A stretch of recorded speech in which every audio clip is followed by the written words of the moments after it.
watching WAFF 48 News. Today is a First Alert Weather Day, sponsored by Mr. Rooter Plumbing for all your emergency plumbing services. Good afternoon, and thank you for joining us for this special online edition of 48 News at 5. I'm Nolan Crane. Temperatures a lot cooler today than yesterday. That's a result of the First Alert Weather Day, and Jada Russell is in the 48 First Alert Weather Center. Jada, you told us to expect a big swing in temperatures, and you were right. Absolutely. It's much cooler, and we've dropped by nearly 20 degrees since yesterday's high. We were about 66 degrees yesterday. So now, as you can see here, a lot of us in the 40s. A couple of areas already looking to dip into the 30s. Fayetteville right now around 39 degrees. We'll start to meet them in the next hour or so. But most of us in those low end 30s or 40s and some upper 30s. It is a beautiful day outside, though. It's pretty. Sunshine is out. Mostly sunny for a lot of us. Going into the overnight hours, we'll start to see those 30s increasing into the forecast. Temperatures will expect to drop into the 20s to start off your Monday, where we have our second First Alert Weather Day. Highs barely getting above freezing, about 37 for tomorrow. We're still keeping some strong wind gusts. It's going to be a windy day all around. Kind of similar setup to today, just a touch colder. So keep that in mind as you make your plans to get back into the swing of work. It's going to be a chilly start to the week, but I'll show you when we'll warm up coming up in a few minutes. We have sad news in Huntsville, where one person is dead following a multi-car crash. It happened here on Research Park Boulevard at around 5 this morning. First responders tell us one of the drivers died at the scene. No names have been released. The cause of the crash remains under investigation. An investigation is also underway in Florence tonight after police found two people shot near the intersection of Huntsville Road and Richard Street just after 1 a.m. Police say both victims were taken to the North Alabama Medical Center. They were later flown to Huntsville Hospital for treatment. No word yet on their condition or their names. And as of now, no arrests have been made. A deadly officer-involved shooting is also under investigation today in Lawrence County. Sheriff deputies say they arrived at a home where 54-year-old Patrick Rowe had a gun. They say when they were talking, he refused to drop the gun, and they shot him after he pointed the gun at them. Rowe was taken to the hospital where he died from his injuries. State troopers, they're now investigating the shooting. Now to a 48 News update about last night's large police presence in Huntsville, where a woman barricaded herself in her house after getting into a domestic dispute. WAFF 48's Faith Delp is live in that neighborhood on Avalon Lane. And Faith, you were out at the scene late last night, and you were still there talking with neighbors about this scary situation. Yes, Nolan, and neighbors that I've talked to today are still shaken up about what happened last night. At around 9:30, police and SWAT were out here knocking on these residents' doors and telling them to stay in their homes. Now, police say they got a call about a domestic situation here on Avalon Lane last night, and at the time they knew there was one female adult and 3 children inside the home. A little later, officers and neighbors heard gunshots, not knowing what had happened. Once police got the children out safely, they found the woman dead inside and believe she had turned the gun on herself. One neighbor I talked with today says she was friends with the woman who died and is just devastated by this tragedy after finding a missed call from her last night before this incident. I was very shocked. I don't believe it. I tried to call her. She did not answer me. My feel is not good because I lost my friend.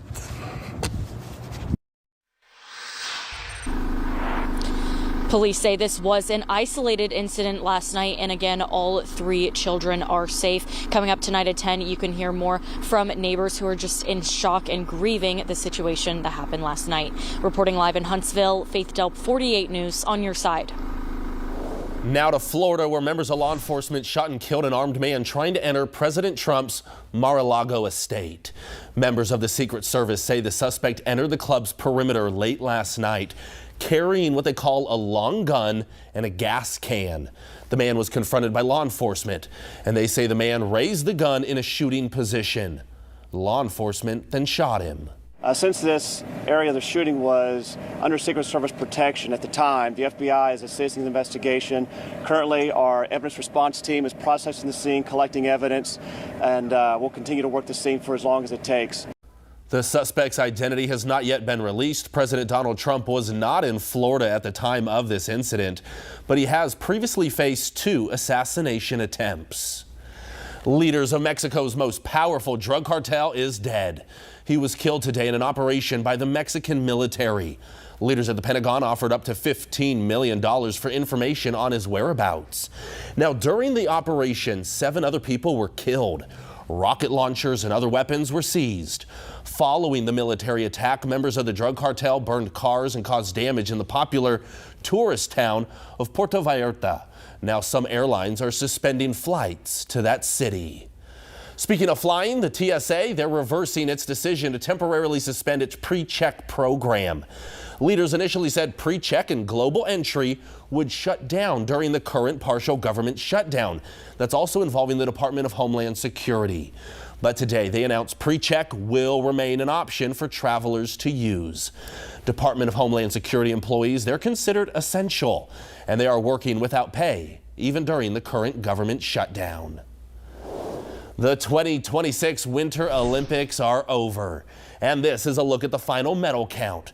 Norway ran away with the lead, taking home 41. The U.S. finished in second with 33, including today's big win over Canada in the men's hockey final. Italy, Germany, and Japan round out the top 5. WAFF 48 sports reporter Kaylee Tingelstad, she's going to recap the gold medal match between the U.S. and Canada. Also after the break, the clock is ticking if you want to save money on life-saving equipment. Plus, we have highlights from today's Paw Parade in Huntsville. We'll also talk about another First Alert weather day on the books for us coming into Monday. I'll show you what to expect for the work week coming up in a few minutes.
Tonight we're covering your community in Huntsville. Mardi Gras season may be over, but the festivities are still going strong with today's Paw Parade.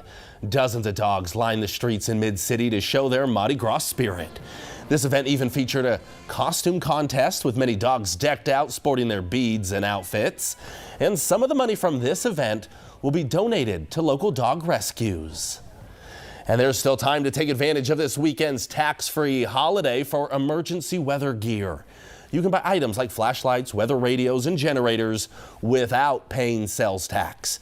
But the deal ends at midnight tonight. To see the full list of eligible items, just check out this story right now on our website, WAFF.com. Today is a 48 First Alert Weather Day, sponsored by Mr. Rooter Plumbing for all your emergency plumbing services. Jada, yesterday, picture perfect. It was beautiful. You told us to expect cold temperatures. Yes. That cold has arrived, and it might only continue to get colder. Exactly. We've got another day of some cold weather on the books, but looking ahead to the end of this week, there's a warm up coming, so you won't need those winter jackets for long.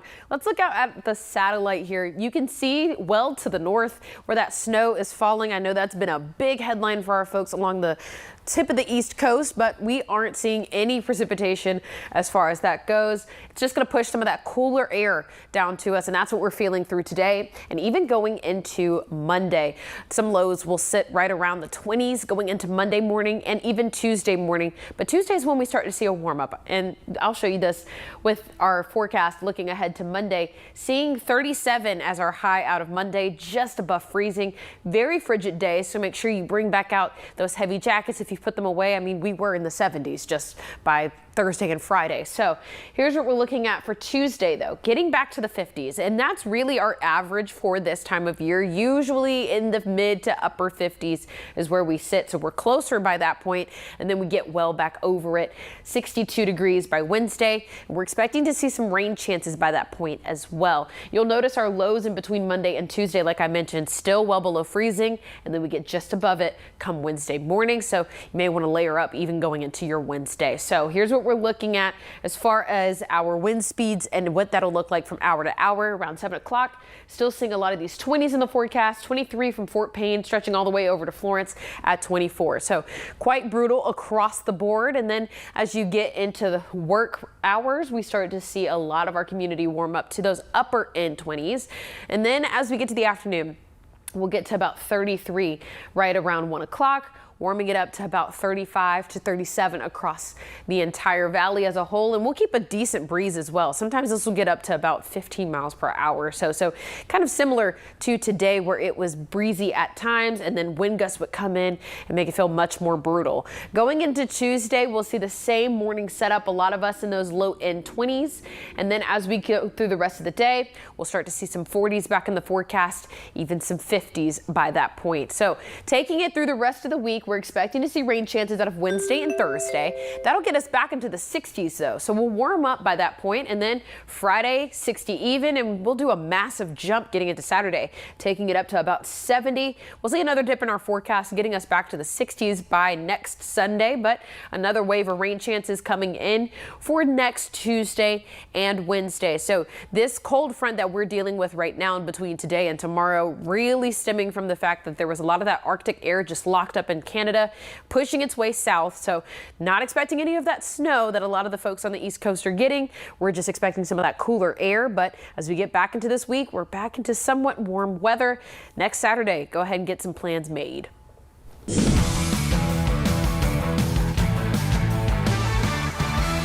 48 Sports is sponsored by Woody Anderson Ford.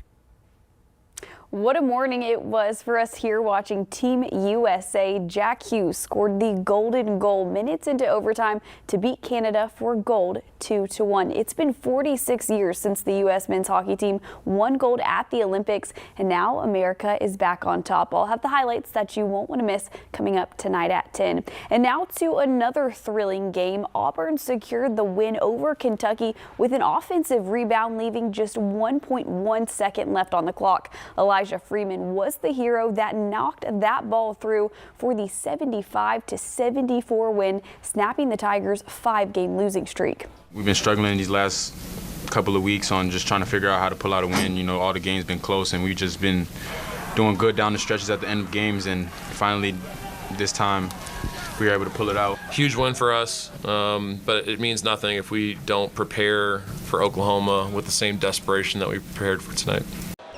And that game that's up next, it's a road trip to Oklahoma. These two teams have played each other just 3 times, and Auburn has never lost to the Sooners. So tip-off for that game is Tuesday night at 8 p.m. And now to the Diamond for some spring training action. In case you missed today's game between the Braves and the Twins on the Tennessee Valley Sports Network, Atlanta took the lead with 1 run in the 3rd. But a few innings later, Minnesota took over, scoring 5 runs in the 6th and then 3 more in the 8th. So the Braves fall in game 2, 8-1 today. A little bit of a tough loss, but absolutely. You know, it's just spring training, doesn't officially matter. You're just trying to feel your lineup and your pitcher, so we're okay with it. You know, we're learning, we're figuring it out. We're getting it all together.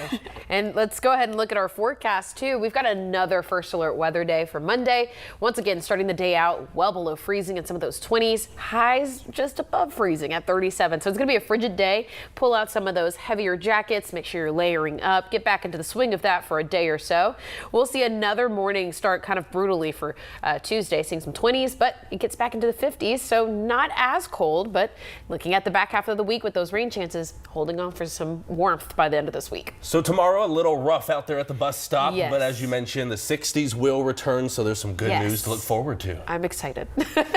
Thank you, Jada. Thank you for joining us. As always, more news right here as it breaks. We'll see you back on air, WAFF 48, tonight at 10. See you then.